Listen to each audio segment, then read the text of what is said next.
A terceira matéria, e talvez a mais densa, é, do inciso terceiro, a inexequibilidade do título. Na verdade, esse inciso terceiro, ele nos remete ao parágrafo 12. E lá está escrito o seguinte: considera-se inexequível o título quando o Supremo Tribunal Federal já tiver declarado a inconstitucionalidade da norma que suportou aquela decisão. Então, tendo havido uma decisão do Supremo Tribunal Federal pela inconstitucionalidade da norma que embasou a existência desse título executivo judicial, e essa decisão foi anterior ao trânsito em julgado da decisão no processo de conhecimento, caberá ao executado agora alegar em sua defesa a inexequibilidade do título, justamente baseado nessa decisão do Supremo. Caso a decisão do Supremo Tribunal Federal de inconstitucionalidade da norma venha após o trânsito em julgado, aí o executado terá que se valer da ação rescisória, obtendo o efeito suspensivo do cumprimento de sentença. Então, vamos lá, em resumo. Caso o Supremo Tribunal Federal declare a inconstitucionalidade da norma que suportou a condenação do réu no processo de conhecimento, e essa decisão do Supremo veio antes do trânsito em julgado da sentença que está sendo agora executada, o executado pode simplesmente valer-se da impugnação ao cumprimento de sentença.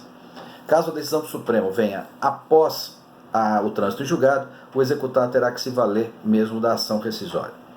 A quarta alegação em impugnação é a penhora incorreta. Aqui é o exemplo que eu dei antes.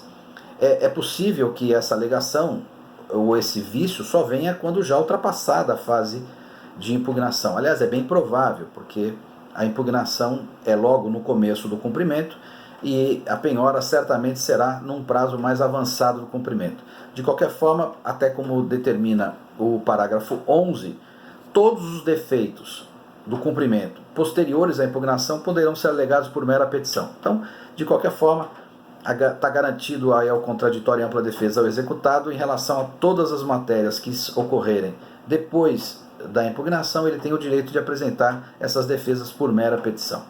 O inciso 5º faz referência ao excesso de execução, ou seja, o exequente tem um título que lhe dá um valor X, mas na hora da execução do cumprimento ele apresenta um valor X mais 1. Nessa hora cabe ao executado, nos termos do que diz o parágrafo 4º e o parágrafo 5 do 525, a possibilidade de alegação de esse excesso. Ele, além de alegar o excesso, ele tem obrigatoriamente que apresentar qual seria o valor correto e a planilha. Se ele deixar de fazer a apresentação do valor correto e da planilha em que aponte da onde que ele tirou esse valor correto, essa impugnação será rejeitada liminarmente. Se além dessa alegação de excesso tiver outra alegação, a impugnação seguirá apenas com essa matéria.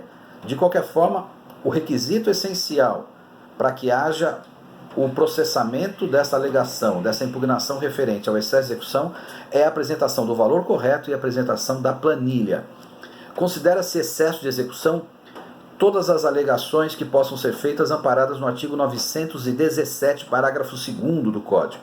Portanto, lá nesse 917, parágrafo 2º, estão descritas as hipóteses de excesso de execução. Então, vocês, remetendo-se lá ao 917, parágrafo 2º, terão quais são as matérias que podem ser consideradas como excesso de execução.